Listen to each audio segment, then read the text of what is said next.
Hey friends, Peter Faciano here. Welcome back to my series on the Canon M6 Mark II. At the time of filming this video, I'm towards the end of January. The holiday season has passed. Maybe you gifted yourself the M6 Mark II, or maybe somebody gave the M6 Mark II to you. Whatever the case may be.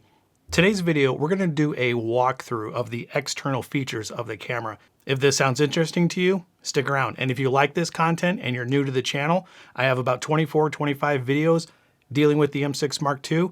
So if you do like it, give me a thumbs up, subscribe to the channel if you're not already, turn on that bell notification, share this with somebody, and I think that's it. So let's go ahead and jump into today's video. Okay, M6 walkthrough. I'm going to try to make this as quick as possible, otherwise it's going to be 20 minutes. First thing we need to do is go ahead and insert the battery and the SD card. To do that, you look at the very bottom of the camera, you have your battery compartment door and your SD area here. A little bit of pressure opens up the door, slide it to the right, open it up, it's spring loaded. Camera battery, LPE17. Make sure the Canon logos are facing forward and the little metal connectors are pushed down into the camera. Move this little plastic piece out of the way, insert the battery, click it into place, you're good to go. Same thing with your SD card, make sure the logos are facing forward, the metal pins are facing down. Just like the battery, this will lock into place, just a little bit of pressure, clicks into place, you're good to go. Close the battery door. You'll notice this little rubber piece here. This is for a DC coupler. If you have a DC coupler and an AC adapter, you can put constant power on here. Just lift this up, push it out of the way. DC coupler plugs right into it and you're good to go. As long as you have the DC coupler, and that will just fit right into here once you have it into the battery compartment. Now all that's left is go ahead and flip your camera over. At the very top, you have your on-off switch. Just flip it to the on position and you should be good to go. Okay, let's go ahead and move on to what actually makes this an M series camera, the M6 Mark II. Flipping it over to the front, underneath the body cap, we have a 32.5 megapixel sensor. It's a crop sensor camera. When you take this off, you're presented with this M series mount ring. I don't own any M series glass, so the process is going to be the same, whether you're putting the adapter on or if you're putting the M series lenses directly to the camera. You have a dot on the ring, which will match up with the dot on the lens. When you have this on there, when you line them up, it'll click into place, slide it over until it locks. To remove the lens, you do the same thing. Push down on this little lens lock, move it into the counterclockwise direction, and you're good to go. Keep in mind, this is an open sensor. It's a mirrorless camera. There's nothing protecting the sensor. So don't touch anything. Don't put anything inside there. And if it gets dirty and if you don't know how to clean it, do some research before you actually get in there and start cleaning it. Now, as I was saying before, this is an M series mount. So if you do have M series glass, it mounts directly to the camera without an adapter. I have EFS and EF lenses. So I need to have a mount adapter. The EF EOS M adapter, you have to purchase this separately. Important note, the mount adapter is completely clear. There is no lens here. This just puts space between the lens and the sensor like it would be on a normal mirrored camera, DSLR. But since this is a mirrorless, there is no mirror, so you have to account for that space, and that's what the adapter does. Finishing up the front of the camera, we have the focus assist beam along with your timer. So if you're doing a 2-second or a 5-second, a 2-second or a 10-second timer, this will flash. Or if you have the focus assist beam on, anytime you half press the shutter, this will fire and it'll be like a red dot. Now let's move on to the back of the camera. Okay, moving on to the back of the camera, we're presented with our LCD screen, so 3-inch touch panel LCD screen that only flips up. This is not a fully articulating screen, so you need to be careful and protect the screen the best you can. On the other Canon cameras, they usually have that flip out screen and you can rotate it and close it and protect the front of the screen, but this one doesn't have that, so be careful. You can move it up or you can move it up this direction, but it really doesn't do anything else other than flip up and down. Let's go ahead and turn the camera on and go through these buttons themselves. So right now we have a manual focus, autofocus switch. If your lens does not have a manual focus switch on there, this is going to be useful for you. There's a button that's actually pre-programmed as an autofocus or a back button. You have your information button that you can scroll through and take a look at some information about the camera. Or if you have a picture up on the back of the screen, you push the information button and it gives you information about that picture itself. You have your record button, pretty obvious. If you want to record video, you can just push that. We have a multifunction dial here. This, you can actually scroll through pictures. If you have your menu up, you can scroll through the individual menus. If you push this to the right or to the left, you can scroll through the menu as well. If you hit the very center of this is the Q button or your set button. This will bring up information. Since this is a touch panel, you can actually hit the Q button and change any of your dials or any of your settings. If you want to change some functions, if you click on the scroll wheel to the top, this will give you your exposure compensation. If you push to the right, this will bring up your flash. If you push down, this is your trash button. So if you have a video or a photo up and running, you can go ahead and delete it.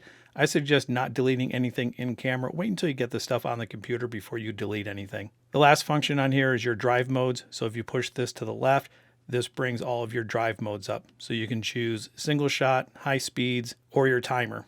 There's a little LED light that will come on every once in a while. So if you turn the camera off or on and you open up the battery door, the little light will flash, tell you that it's camera's busy for some way. I'm not really too sure why the light's there, but it just indicates that the camera's busy doing something. You have your playback button. So if you want to take a look at a video or any of your photos, you can go ahead and do that. And then the scroll wheel will scroll through any of your videos and or your photos. And then the last button is your menu. Plain and simple. If you want to get to the menu, just hit the menu button and then you can use the scroll wheel and you can navigate around doing whatever you want to do. Okay, the last two buttons, you end up with your exposure lock button right here and then your autofocus point remapping. So if you're doing something with your autofocus and your autofocus point moves, you can just push and hold this and it should recenter the autofocus. And then this button will just lock your autofocus settings in place. Now let's go ahead and move on to the sides of the camera before we finish off talking about the buttons and the dials up at the top. All right, moving on to the right-hand side of the camera, you have your HDMI and your USB Type-C ports right here.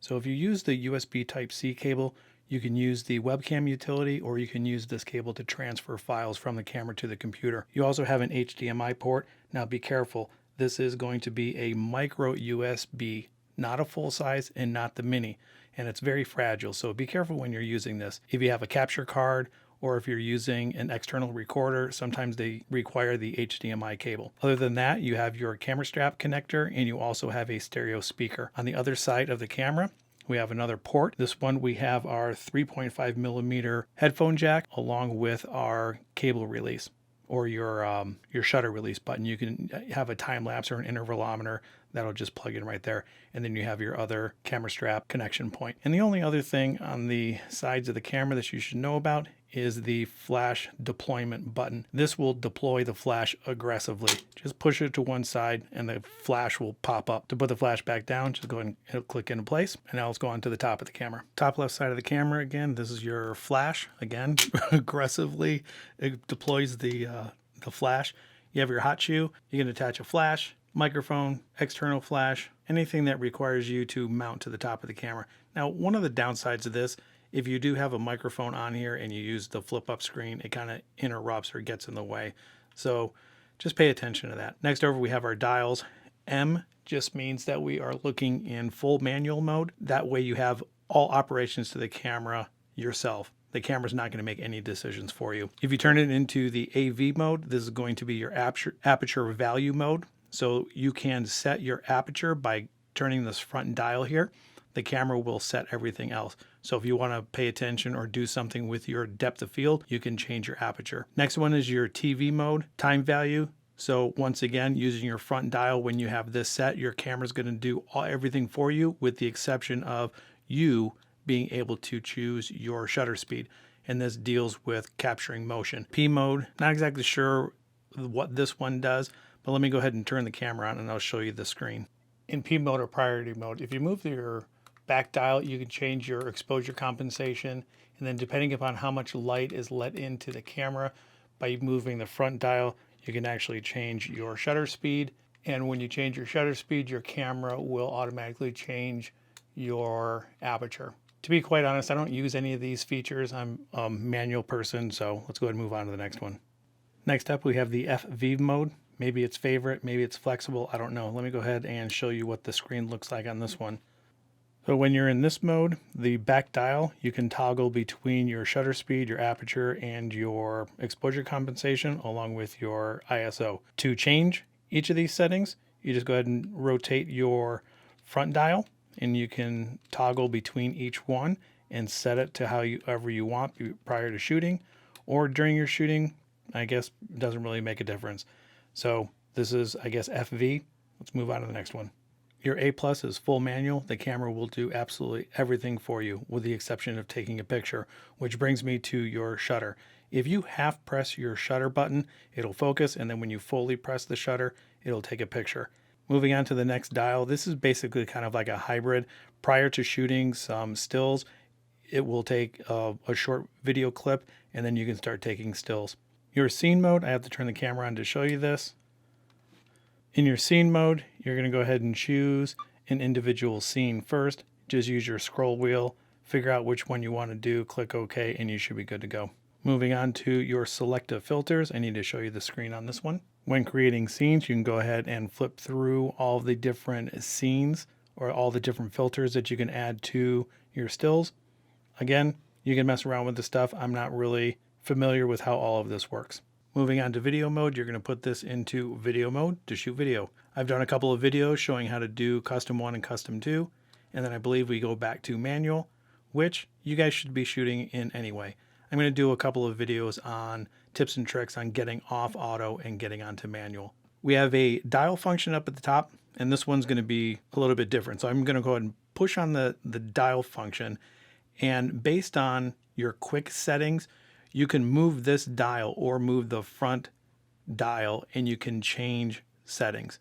So I'm in manual mode. I'll go ahead and click on my dial function. So when I push the dial function, you'll notice that I can move through individual settings of the camera. You can change your ISO by using the front dial. You can change modes by using the back scroll wheel. You have your shooting modes, your one shot, your servo. You can go through your white balance settings, or you can go to your exposure compensation. So this is a menu item where you can use both the front dial and the back dial to quickly change through some of your settings. And then speaking of settings, you have your front scroll wheel that will adjust your shutter speed in full manual. It will also control the shutter speed while you are in your time value. And if you are in aperture value, this will also change your aperture. So that front scroll wheel will do a couple of functions based on what you have set on the top. The back dial, again, if you are in manual mode, this will change your aperture. And the beauty of the camera is you can go into your button functions and remap these things to suit your purposes.